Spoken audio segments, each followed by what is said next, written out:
በስመ አብ ወወልድ ወመንፈስ ቅዱስ አሐዱ አምላክ አሜን። የተወደዳችሁና የተከበራችሁ የልዑል እግዚአብሔር ቤተሰቦች የእናታችን የቅድስት ድንግል ማርያም የቃል ኪዳን ልጆች በወደደንና ባሰባሰበን በልዑል እግዚአብሔር ፍጹም ሰላም እንደምን ቆያችሁ? አሜን። የአምላካችን የእግዚአብሔር ስም ከአጽናፈ ዓለም እስከ አጽናፈ ዓለም የተመሰገነ ይሁን። ይህ በምስካየ ኅዙናን መድኃኔዓለም ገዳም የተምሮ ማስተማር ሰንበት ትምህርት ቤት ከማህበረ ቅዱሳን ቴሌቪዥን ጣቢያ ጋር በመተባበር የሚቀርብላችሁ መርሃ ግብር ነው። ዛሬ ጾመ ነቢያት ከገባ 5ኛ ቀን ነው። ታዲያ ስንቶቻችንን ይህ ጾም ለምን እንደሚጾም የምናውቀው? ከስሙ ስንነሳ ጾመ ነቢያት የነቢያት ጾም ማለት ነው። ነቢያት የተናገሩት ትንቢት ስለተፈጸመበት በየዘመናቱ የተነሱ ነቢያት እግዚአብሔር ወደፊት ሊያደርግ ያሰበውን በእምነት አይን እያዩ ሚስጥር ተገልጦላቸው የራቀው ቀርቦ የረቀቀው ገዝፎ የመንግስቱን ትንቢት ተናገሩ። ያዩትም መልካም ነገር እንደደረሰላቸው ጾሙ፣ ጸለዩ። ስለዚህ እኛም ይህንን ጾም ሁሌ በየአመቱ ከህዳር 15 ቀን ጀምሮ እስከ ጌታችን ልደት ዋዜማ ድረስ እንጾማለን። ይህ ጾም ሌሎች ስሞች አሉት። ጾመ አዳም፣ ጾመ ሐዋርያት፣ ጾመ ፊልጶስ፣ ጾመ ማርያም እየተባለ ይጠራል። ይህ ጾም ጾመ ማርያም እየተባለ ይጠራል። እመቤታችንም ይህንን ጾም ጾመዋለች።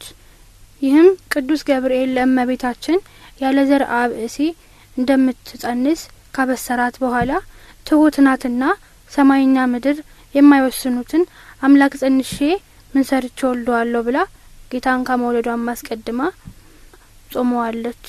ጾመ ማርያም ይባላል። ይህንን ጾም ነቢያትና ሐዋርያት ጾመውታል፣ በረከትም አግኝተውበታል።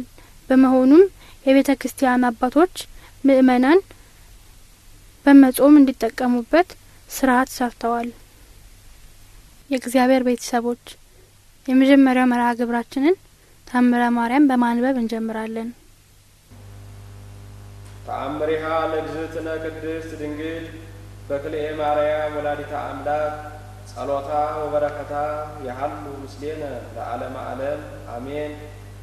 ልመናዋ ክብሯ ለዘላለም በእውነት ይደርብንና አምላክን የወለደች በድንጋሌ ሥጋ በድንጋሌ ነፍስ የጸናች ክብርት እመቤታችን ያደረገችው ተአምር ይህ ነው።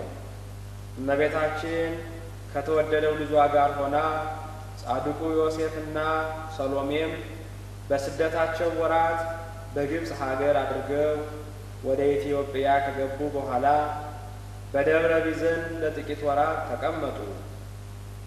ከዚህ በኋላ ከዚህ ቦታ ተነስተው የእስራኤል ፈጣሪ ታቦት ወደ ሆነች ወደ ሙሴ ጽላት ማደሪያ ወደ አክሱም ደረሱ። ከዚያም በደረሱ ጊዜ በንጉሱ በሰሎሞን ትእዛዝ አስቀድሞ ከልጁ ከቀዳማዊ ምኒልክ ጋር ከኢየሩሳሌም ወደ ኢትዮጵያ የመጡ የሌዋውያን ልጆች የደብተራ ኦሪት ካህናት አንዳቸውም ሳያዩአቸው ወደ ቤተ መቅደስ ገቡ። በውስጧም ገብተው እንደተቀመጡ ኢትዮጵያዊው ንጉሥ ባዚን ከሰራዊቱ ጋር ሆኖ ታቦተ ጽዮንን ይሳለም ዘንድ መጣ። መጥቶም በአጠገባቸው በተቀመጠ ጊዜ እነሱን አልተመለከታቸውም ነበር። ለፍጥረቱ ሁሉ መድኃኒት ትሆን ዘንድ የእስራኤል አምላክ በአባቷ እጅ በእሷ ምሳሌ አድርጎ ከሰራት ከታቦተ ጽዮን ጋር በኪሩቤል አክናፍ የልጇ የመለኮት ጥበብ ሰውሯቸዋልና። ከዚህ በኋላ ካህናቱ ተነስተው ለኢትዮጵያው ንጉሥ ለባዚን ያነቡለት ዘንድ የኢሳይያስን መጽሐፍ አመጡና ለካህናቱ አለቃ ለአኪን ሰጡት። እሱም ተቀብሎ እነሆ ድንግል በድንግልና ጸንሳ በድንግልና ወንድ ልጅ ትወልዳለች፣ ስሙንም አማኑኤል ትለዋለች ሲል ኢሳይያስ በትንቢት ከተናገረው ቃል ለንጉሱ ለባዚን አነበበለት። ንጉሱ ባዚንም በወዴት አገር ትወልዳለች ይላል አለው። የካህናቱ አለቃ አኪንም በይሁዳ አገር በቤተልሔም ነው አለው። በዚህች ዕለት ሌሊት ገብርኤል የተባለ የእግዚአብሔር መልአክ ከቅድስት እናቱ ጋር ወደዚች አገር የመድኃኔ ዓለምን ተሰዶ መምጣት በራእይ ለሊቀ ካህናቱ ለአኪን ገልጾለት ነበርና ስለዚህ ለባዚን እንዲህ እያለ ያስረዳው ነበር። በእውነት በቅድስት ሥላሴ ሃይማኖት ለሚያስተምሩ ወገኖች ሁሉ መኖሪያ ትሆን ዘንድ እስከ ዓለም ፍጻሜ ድረስ የጌትነቱ ማደሪያ ሊያደርጋት ገዳሞቿን ተራሮቿን ሁሉ ይባርክ ዘንድ እነሆ አሁን መጥቷል። በመለኮታዊ ጥበቡ ማኅተመ ድንግልናዋን ሳይለውጥ ከማርያም በሕቱም ድንግልና እንደተወለደ ነቢዩ ሕዝቅኤል በምስራቅ በኩል የተቆለፈች ደጅ አየው። በዚያችም አዳራሽ ውስጥ የኃያላን ጌታ እንደተቆለፈች ገብቶ እንደተቆለፈች ሲወጣ አየሁ ብሎ በትንቢቱ እንደተናገረ እሷም አምላክን በመውለዷ ማኅተመ ድንግልናዋ አልተለወጠም። በጥበቡ ብዛት ከኃጢአት ንጹሕ በሆነ ሥጋ እንድትወልደው አደረጋት እንጂ። ሁለተኛም የሰማይና የምድር ኃይላት ይሸከሙትና ይወስኑት ዘንድ የማይቻላቸውን በማኅፀኗ ተወስነው ዘንድ አጸናት እንጂ በማለት አስረዳው።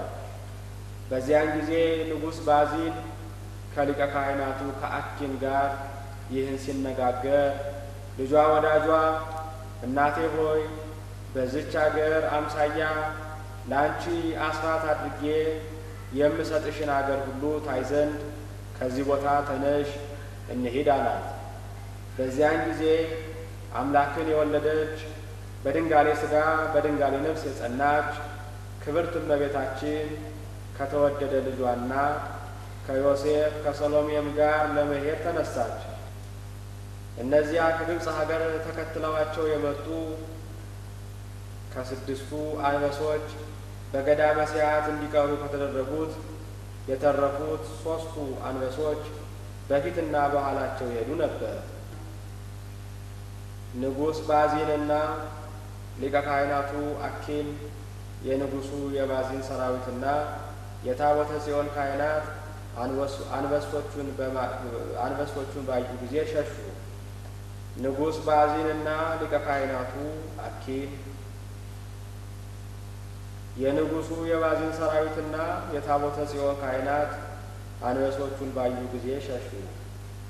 ያን ጊዜ መልአኩ ገብርኤል ከሰማይ ሆኖ እናንተ የዚች አገር ሰዎች አይዟችሁ፣ ጽኑ፣ አትፍሩ፣ አትደንግጡ። የእግዚአብሔር ቃል አማኑኤልን ስለወለደች ስለ እመቤታችን ድንግል ማርያም የኢየሱስና ስለ እመቤታችን ስለ ድንግል ማርያም የኢሳይያስና የሕዝቅኤል ትንቢት እንዳነበባችሁት የእስራኤል ነቢያት የተናገሩት ትንቢት ዛሬ የታመነ እውነት ሆኗልና ልመኗ ክብሯ ለዘላለም በእውነት ይደርብን፣ አሜን። አምላካችን እግዚአብሔር ቃለ ሕይወትን ያሰማልን፣ የአገልግሎት ዘመናቸውን ይባርክልን፣ አሜን። መርሃ ግብራችን የሚሆነው መዝሙር ነው። ንጹም ጾመ ወናፍቅር ቢጸነ ንጹም ጾመ ወናፍቅር ቢጸነ ወንትፋቀር ወንትፋቀር ወንትፋቀር ወንትፋቀር ንትፋቀር በበይናቲነ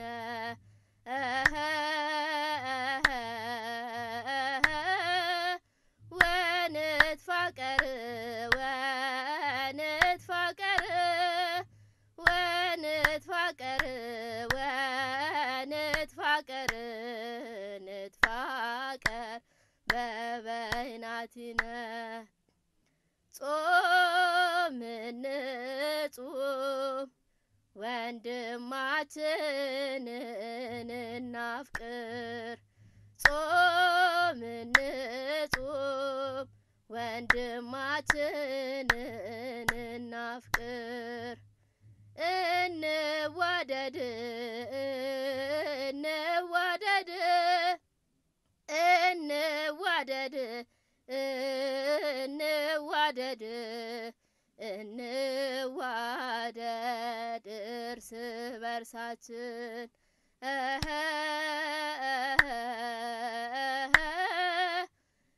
እንዋደድ እንዋደድ እንዋደድ እንዋደድ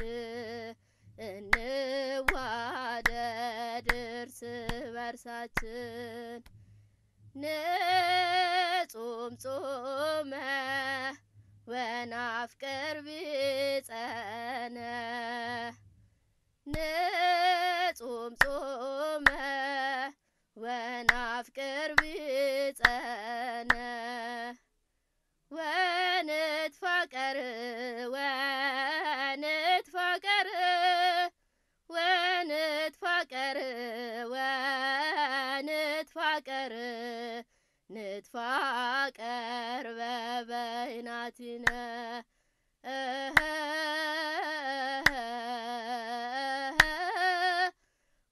ወንትፋቀር ወንትፋቀር ወንትፋቀር ወንትፋቀር ንትፋቀር በበይናቲነ። ከዚህ በመቀጠል መርሃ ግብራችን የሚሆነው ስብከት ይሆናል። የሚያስተምሩን ቀሲስ አለም ሰገድ አብርሃም ናቸው። ለሳቸው ተናጋሪ አንደበትን ለኛ አስተዋይ ልቦናን እግዚአብሔር አምላክ ያድለን። በስመ አብ ወወልድ ወመንፈስ ቅዱስ አሐዱ አምላክ አሜን። አይንተ እግዚአብሔር ካህናት፣ ዲያቆናት፣ የእግዚአብሔር ቤተሰቦች፣ የእመቤታችን ቅድስተ ቅዱሳን ቅድስት ድንግል ማርያም ቃል ኪዳን ልጆች ሁላችሁ እንደምናችሁ እንደምናችሁ እንደምናችሁ። እግዚአብሔር አምላካችን በሰማይ መላእክት በእኛ በምድር ልጆቹ ስሙ ለዘላለም የተመሰገነ የከበረ ይሁን። ዛሬ እንደ እግዚአብሔር አምላካችን መልካም ፈቃድ የምንማረው ትምህርት ህዳር 21 እንመለከት ይሆናል። ህዳር 21 የሚከበርበት ሁለት ምክንያት አለው። የመጀመሪያው ምክንያት ዘካርያስ ካህን ነቢይም ነው። በብሉይ ኪዳን ክህነት የሆነው ዘካርያስ የወርቅ መቅረዝ ያየበት ቀን ነው። ሁለተኛው ክፍል ጣዖት የሚያመልኩ ዳጎን የተባለው ጣዖት ወድቆ ታቦተ ጽዮን በክብር የተቀመጠችበት ቀን ነው። በዚህ ሁለት ምክንያት በዓል ከበረ። ጽዮን ማለት መጽሐፍ ቅዱስ መሰረት በማድረግ ተራራ ማለት ነው። ተራራ ደግሞ የእግዚአብሔር አምላካችን ማደሪያ ማለት ነው። እግዚአብሔር አምላካችን ለተለያዩ ሰዎች ለሙሴ፣ ለአብርሃም በተለያየ ተራራ ቦታ ተገልጿል። ለሙሴ ሕግ ትእዛዝ የሰጠው በተራራ ቦታ ነው። ሊቃውንት አባቶቻችን ጽዮን በተለያየ ትርጉም ይሰጡታል። አንደኛ ቤተ ክርስቲያን ይባላል። ቤተ ክርስቲያን ማለት የእግዚአብሔር አምላካችን ማደሪያ፣ መስዋዕት የሚቀርብበት ቦታ፣ ምእመናን መሰብሰቢያ ማለት ነው። ጽዮን ማለት እመቤታችን ማለት ነው። ምክንያቱም እመቤታችን ለአምላክ ማደሪያ ሆና ተመርጣለች። እመቤታችን 9 ወር ከ5 ቀን አምላክን በማኅፀኗ ተሸክማለች። ስለዚህ ጽዮን ማለት እመቤታችን ማለት ነው። ጽዮን ማለት የእግዚአብሔር ማደሪያ ታቦት ማለት ነው። ብዙ ትርጉም አለው። አሁን የምንማረው ስለ ታቦተ ጽዮን ይሆናል። እግዚአብሔር አምላካችን ልቡና ለሁላችን ያድለናል።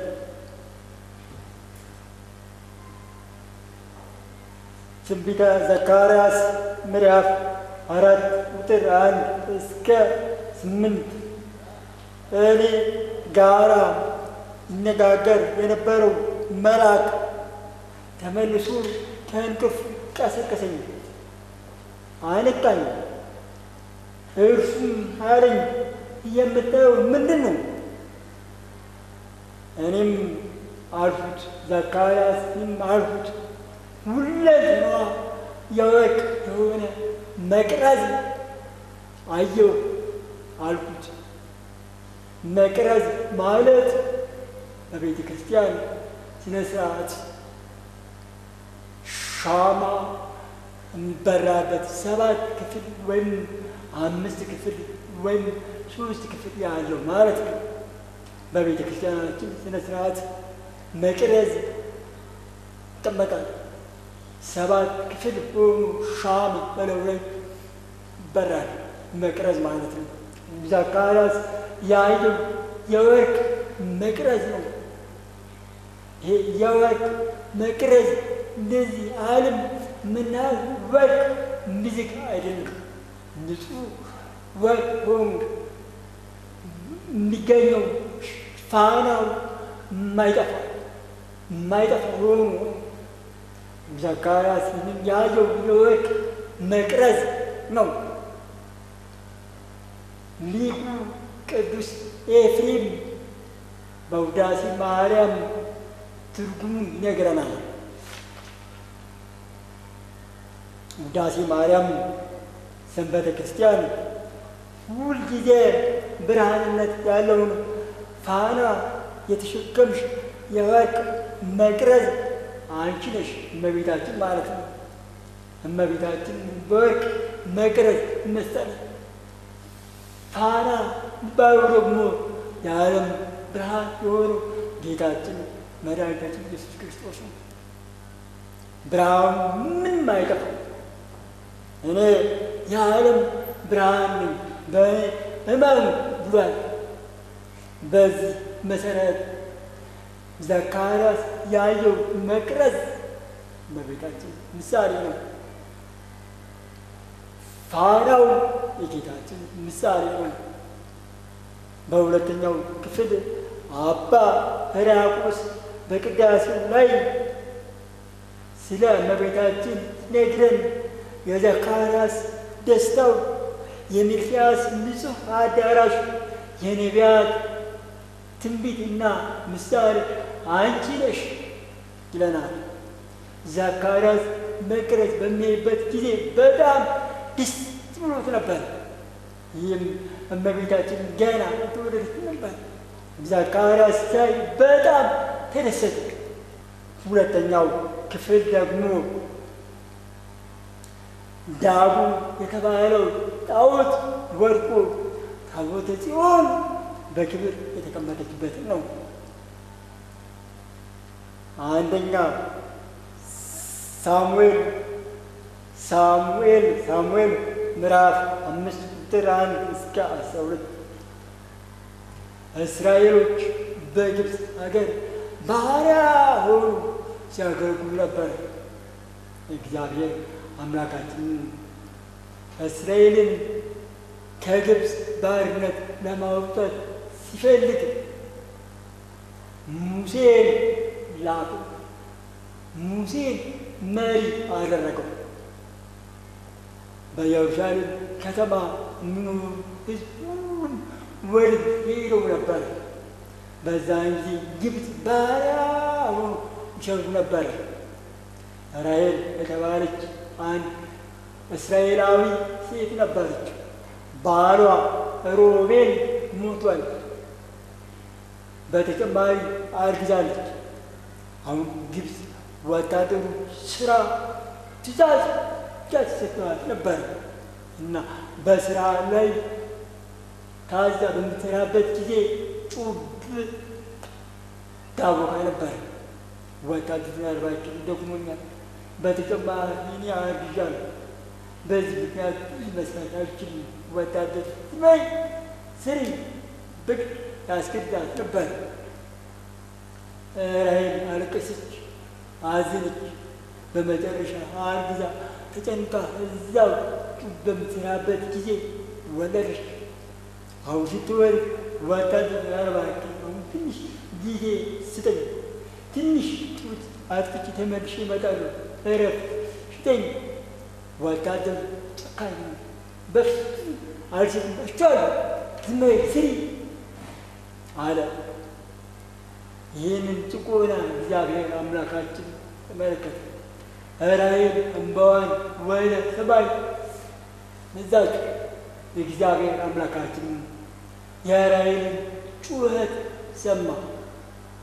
ሙሴ ላከ።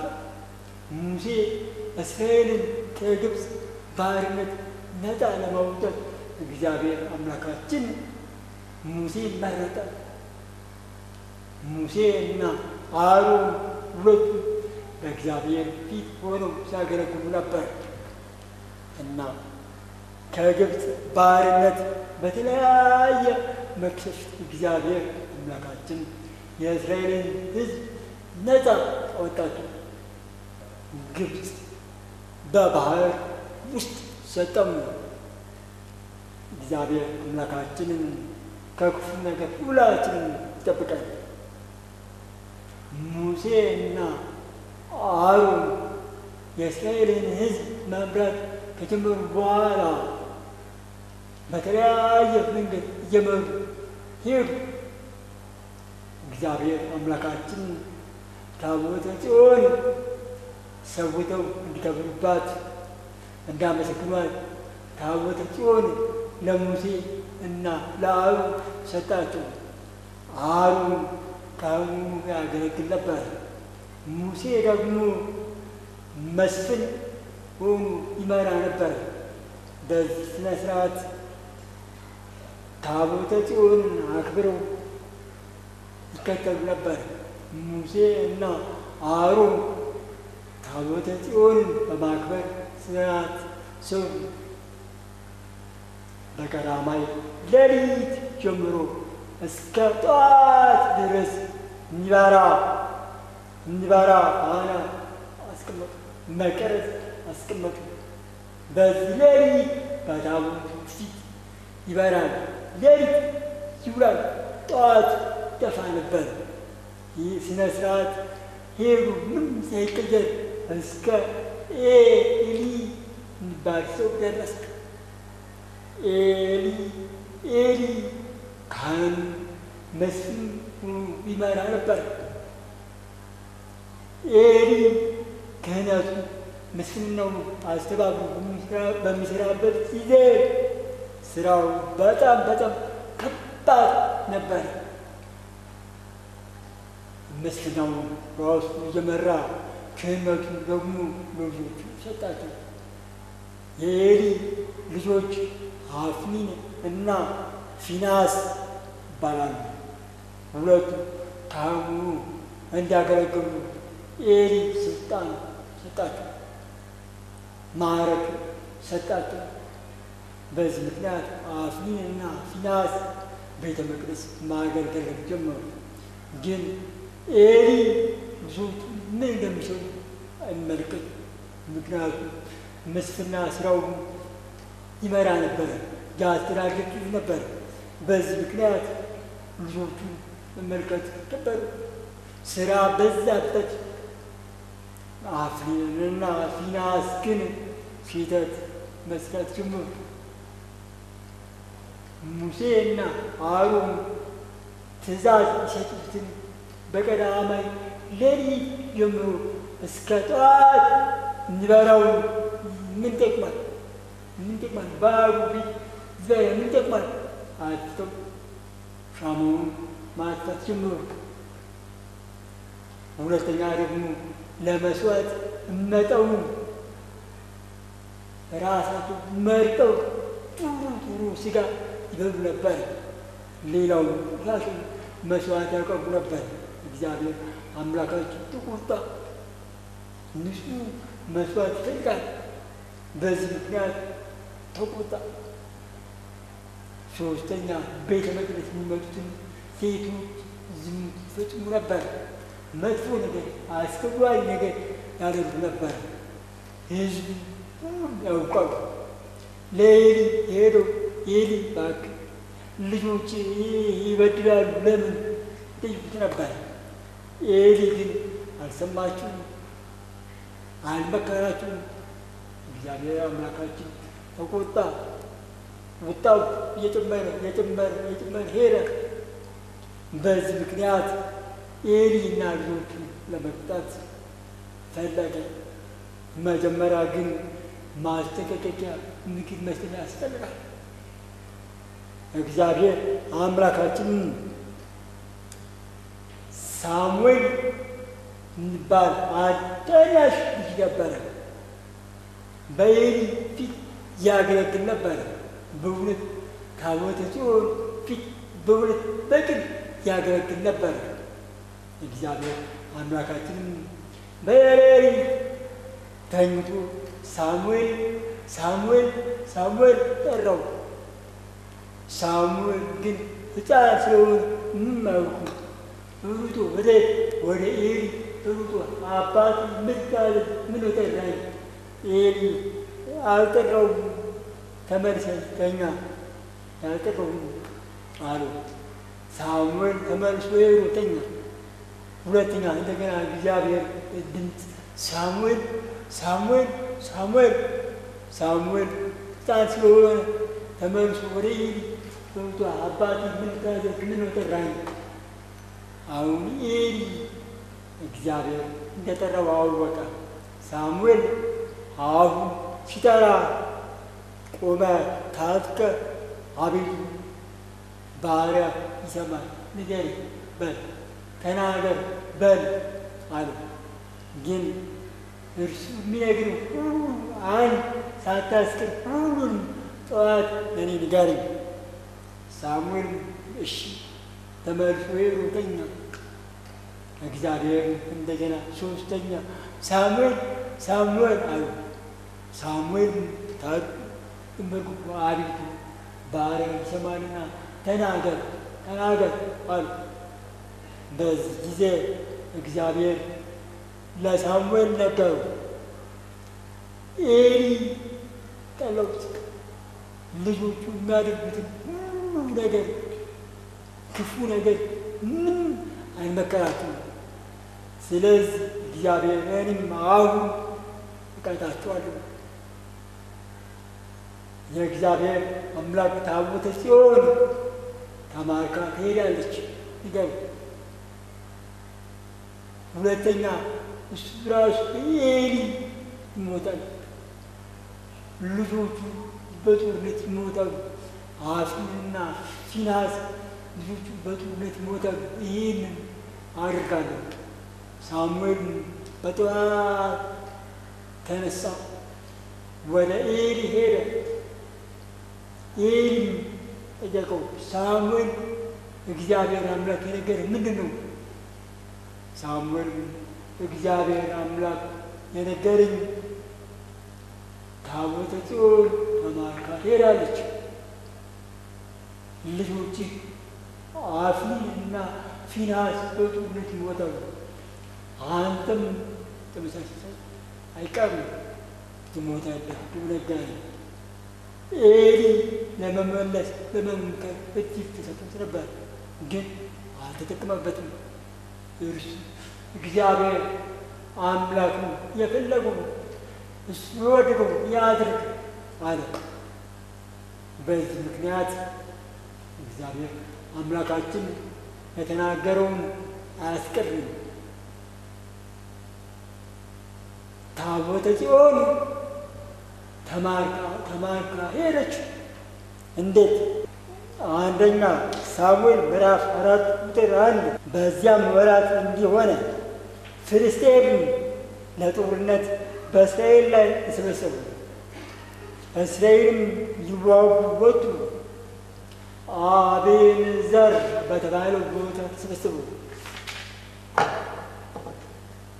እና ጦርነቱ በዚህ ቦታ ሆነ። ፍልስጤም እና እስራኤል ጦርነት ጀመሩ። እስራኤል ከዚህ በፊት ተሸንፈው አያውቁም። ማሸነፍ ብቻ ነበር። አሁን ግን በአፍኒንና ፊንሐስ ጥፋት ምክንያት እግዚአብሔር አምላክ ተለይቷቸዋል። በዚህ ምክንያት በጦርነት ተሸነፉ። እስራኤል ተሸነፉ፣ ፍልስጤም አሸነፉ። አሁን የእስራኤል ሽማግሌዎች ተሰብስበው ጦርነት የተሸነፉበት ምክንያት ምንድን ነው? ተመካከሉ። ሄዶም ለኤሊ ላኩለት፣ ታቦተ ጽዮን ላክልኝ። ታቦተ ጽዮን ወደ ጦርነት ጥቂት ላኩለት። ኤሊም እሺ፣ አፍኒንና ፊንሐስ ልጆቹን ጠርቶ ልጆቼ ጦርነቱ ከባድ ነው፣ አሁን ታቦተ ጽዮንን ይዛችሁ ሂዱ አላቸው።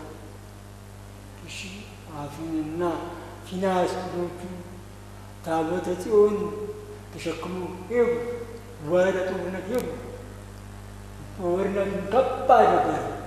ፍልስጤም በጣም ፈርተው ነበር። ግን ጦርነቱን ጠንክረው ተዋጉ። ፍልስጤም አሸነፉ። ታቦተ ጽዮን ተማርካ ሄደች። አፍኒንና ፊንሐስ የኤሊ ልጆች በጦርነት ሞቱ። አንድ ሰው በጦርነት የነበረ ወጡ እየሮጠ ወደ ከተማ መጣ። ኤሊ ደረሰ። ኤሊ ጋር ሲደርስ እዚህ ላይ አመድ ሳለ ይህ የሐዘን ምልክት ነው። ምንድን ነው? ምን ሆነ? ኤሊ ጠየቀው። ምን ሆነ? ሰላም አይደለም? አዎ ሰላም አይደለም። ታቦተ ጽዮን ተማርካ ሄዳች፣ ፍልስጤም ወሰዷት። ልጆች አፍኒንና ፊንሐስ በጦርነት ሞቱ። ይሄንን ሲነግረው ኤሊ ስለ ታቦተ ጽዮን እያሰበ ቁጭ ብሎ ነበር። በዚህ ምክንያት ሳይጠወቀው ደነገጠ። ወርቁ እዛው ሞተ። ኤሊ ሞተ። ታቦተ ጽዮን ተማርካ ሄደች። የኤሊ ልጆች አፍኒንና ፊንሐስ ሞቱ። የአፍኒን ሚስት በተመሳሳይ እርግዛ ጭንቀት ላይ ነበረች፣ እየተጨነቀች ነበር።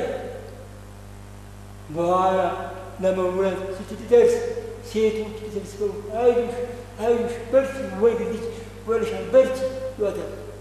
ታቦተ ጽዮን በመማረክ ምክንያት ደነገጠች። ባሏ ፊንሐስ ሞት ምክንያት ደነገጠች።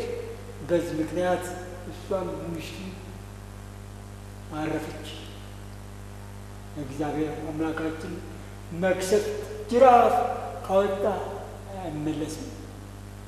ስለዚህ እግዚአብሔር አምላካችንን በእውነት ማገልገል ይገባል፣ በቅን ማገልገል ይገባል። እግዚአብሔር አምላካችን ከክፉ ነገር መቅሰፍት ሁላችንም ይሰውረን። ዛሬም በሀገራችን የምንመለከተው ነገር ቤተ ክርስቲያን የሚኖሩ ካህናት በእውነት ታቦት በእውነት ማገልገል ይገባቸዋል። ካልሆነ ግን እግዚአብሔር አምላካችን ከቅጣት አይመለስም። ስለዚህ በእውነት ማገልገል እግዚአብሔር አምላካችን ልቡን ይስጠን። ታቦተ ጽዮን ተማርካ ሄደች። በሄደችበት ጊዜ ፍልስጤም ታቦተ ጽዮን ይዘዋት ወደ አዛጦን የሚባል ቦታ ጣዖት ቤት ነው። እዛ ቤት አስቀምጧት። ታቦተ ጽዮን አዛጦን የሚባል ጣዖት ቤት አስቀምጧት። አዛጦን ዳጎን ያንን ከላይ ታቦተ ጽዮንን ከታች አድርገው አስቀምጠው ወልሰው አዘጋጅተው ወጡ። አሁን በነጋታው ጠዋት መልሰው ሲመጡ ዳጎን ወድቋል። ታቦተ ጽዮን ተቀምጣ በክብር ተቀምጣ አገኙት። ተሳስተሉ እንደገና አስተካክለው ዳጎን ከላይ ታቦተ ጽዮን ከስር አስቀምጧት። ከዛም በኋላ መልስ ወጡ። በነጋታው በሶስተኛው ቀን ተመሳሳይ ሲመጡ ታቦተ ጽዮን በክብር ተቀምጣ ዳጎን ተቆጡ። ከዚህ በላይ ወቁ ተበታቱ አገኙት። ደነገጡ። ይህ ምንድን ነው? በጣም ደነገጡ። ቢሆኑ ታቦተ ጽዮን አንቺ ተማርካለች፣ ፍልስጤም ተቀመጠች። ግን እግዚአብሔር አምላካችን ዝም አላለም። አዛጦን ሕዝብ ሁሉም መቅሰፍት አገኛቸው። እባጭ ሆነ። በዚህ ምክንያት ሁሉም ፈሩ። ታቦተ ጽዮን ወደ ሌላ ቦታ ትሂድ፣ መቀመጥ የለባትም። ሕዝቡ ሁሉም እባጭ መቅሰፍት ተመታ። ታቦተ ጽዮን ወደ ጌት ይዘዋት ሄዱ። እዛም ጣዖት ቤት ተቀመጠች። በጣዖት ቤት በተቀመጠች ጊዜ እግዚአብሔር አምላካችን ዝም አላለም። ጌት ሕዝቡን በተመሳሳይ መቅሰፍት እባጭ ሁሉም አደረገባቸው። በዚህ ምክንያት ፈሩ። ታቦተ ጽዮን እዚህ መቀመጥ የለባትም። ከጌት ወደ አስቀሎና ከተማ ትሂድ። እዛም አስቀሎና ከተማ ሲሰሙ በጣም ደነገጡ። ታቦተ ጽዮን ወደዚህ መምጣት የለባትም። ምክንያቱም በዛ ጌት ያደረገችው ድንቅ ስራ ተመሳሳይ እኛም መቅሰፍት መድረስ የለበትም። ገና ታቦት ሳትደርስ በዚህ ምክንያት ታቦተ ጽዮን ምን ይሻላል? የፍልስጤም ሽማግሌዎች ተመካከሩ። ምን ይሻላል? እንዴት እናድርግ? ተመካከሩ። አንደኛው ቆሮንቶስ ምዕራፍ 10 ቁጥር 20 የእግዚአብሔርን ጽዋ እና የአጋንንት ጽዋ አንድ አድርጋችሁ መጠጣት ትችላላችሁ። የእግዚአብሔርን ማዕድ እና የአጋንንት ማዕድ አንድ አድርጋችሁ መመገብ ትችላላችሁ ወይ? እግዚአብሔር ከጣዖት ምን ግንኙነት የለውም። በጣዖት ቤት ቢቀመጥ እግዚአብሔር አምላካችን ያሸንፋል። ጣዖታት ማጥፋት ይችላል፣ ያጠፋል። በዛ ጣዖት ቤት ታቦተ ጽዮን ብትቀመጥ ትርፉ ምንድን ነው? ጥፋት ብቻ ነው። እግዚአብሔር ብርሃን ከጨለማ ምን ግንኙነት የለውም። ስለ ታቦተ ጽዮን መቀመጥ ቢገባት በክብር ቦታ ነው። ፍልስጤማውያን ግን ጣዖት ቤት አስገቧት። በዚህ ምክንያት መቅሰፍቱ እየጨመረ ሄደ እንጂ ምንም አልቀነስም። እግዚአብሔር አምላካችን ከዚህ ክፉ መቅሰፍት ሁላችንም ይሰውራል። ታቦተ ጽዮን በፍልስጤም 7 ወር ተቀመጠች። እዛ ፍልስጤም አረጋውያን ተመካክረው መመለስ አለባት። ወደ እስራኤል ሀገር መመለስ መሄድ አለባት። በዚህ ምክንያት ታቦተ ጽዮን የበደል መስዋዕት አዘጋጅተው ወደ እስራኤል ከተማ መልሰው ሲባል ጊዜ ነው። ተመልሳ ወደ እስራኤል ከተማ ሄደች። ፍልስጤማውያን ጣዖት ጋር አብሮ አያስቀመጧት። ለዚህ ነው በዓሉን የምናከብረው። ይህን ታቦተ ጽዮን ድል ያደረገችበት ቀን ነው። ታቦተ ጽዮን ጣዖት ያጠፋችበት ቀን ነው። እስራኤል ሳንል እዚሁ በሀገራችን እንኳን ብዙ ነገር እንሰማለን። በአፄ ምኒልክ ዘመን ጦርነት ነበረ። ደዋ ጦርነት ጊዜ አፄ ምኒልክ ታቦተ ቅዱስ ጊዮርጊስን ታቦት በጋር ብለው ሄደው ነበር እና የጣሊያን ወታደሮች ዘመናዊ የሆነ መድፍ አላቸው፣ መሳሪያ አላቸው። ኢትዮጵያ ግን ምንም አልነበራት። ጎራዴ፣ እንጨት፣ ዱላ ነበረ። በዚህ ምክንያት ዋናው የቅዱስ ጊዮርጊስ ታቦት አፄ ምኒልክ ይህንን ምስጢር ስለሚያውቁ ታቦተ ቅዱስ ጊዮርጊስን ለካህናት አሸክሞ አስይዘው ወደ አድዋ ጦርነት ሄዱ። በእውነት ጣሊያናት ራሳቸው የሚመሰክሩት ነው። አንድ ቀይ ወታደር ነው፣ በፈረስ ሆኖ ምን አይፈራም። ኢትዮጵያ ወገን ነው። ጣሊያኖችን በሙሉ አንገታቸው ያደርጋል፣ በሴት አድርጋቸው። ይሄ ወታደር ማኑ የጣሊያን ወታደር ይላል። በጣም ገርም።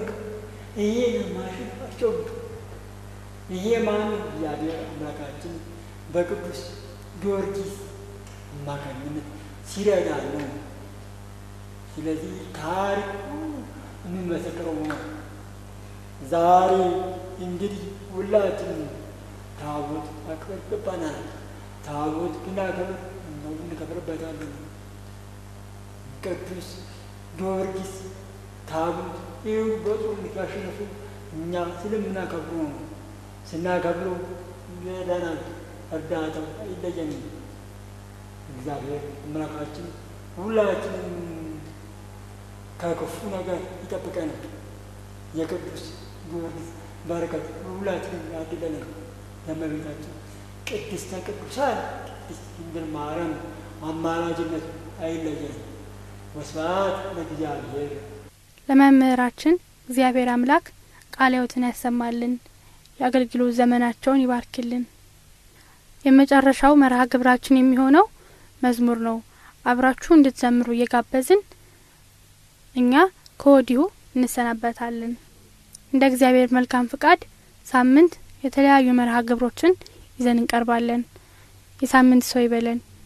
ወስብሐት ለእግዚአብሔር። ገብርኤል ነው አሉ አስደሳች መልአክ፣ ገብርኤል ነው አሉ አስደሳች መልአክ፣ ትርጓሜው ሰውና አምላክ፣ ትርጓሜው ሰውና አምላክ፣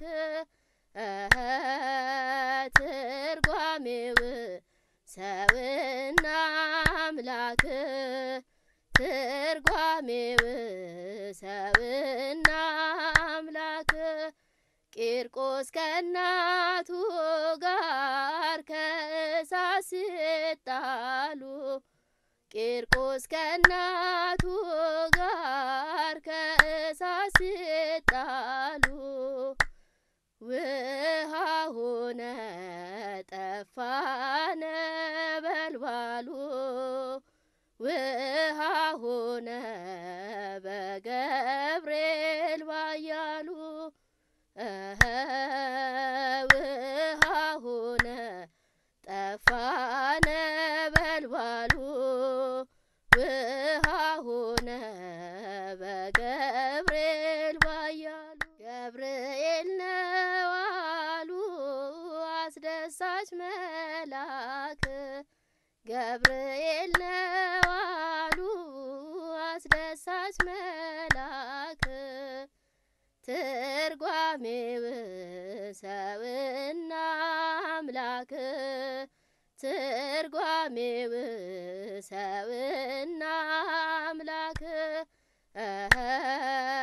ትርጓሜው ሰውና አምላክ ትርጓሜው ሰውና አምላክ ቂርቆስ ከእናቱ ጋር ከእሳት ሲጣሉ ቂርቆስ ከእናቱ ጋር ከእሳት ሲጣሉ ውሃ ሆነ ጠፋ ነበልባሉ ውሃ ሆነ በገብርኤል ባያሉ ውሃ ሆነ ጠፋ ነበልባሉ ውሃ ሆነ በገብርኤል ባያሉ ገብርኤል ነው አሉ አስደሳች መልአክ ገብርኤል ነው አሉ አስደሳች መልአክ ትርጓሜው ሰውና አምላክ ትርጓሜው ሰውና አምላክ ትርጓሜው ሰውና አምላክ ትርጓሜው ሰውና አምላክ ቂርቆስ ከእናቱ ጋር ከእሳት ሲጣሉ ቂርቆስ ከእናቱ ጋር ከእሳት ሲጣሉ ውሃ ሆነ ጠፋ ነበልባሉ ውሃ ሆነ በገብርኤል ባያሉ ውሃ ሆነ ጠፋ ነበልባሉ ውሃ ሆነ በገብርኤል ባያሉ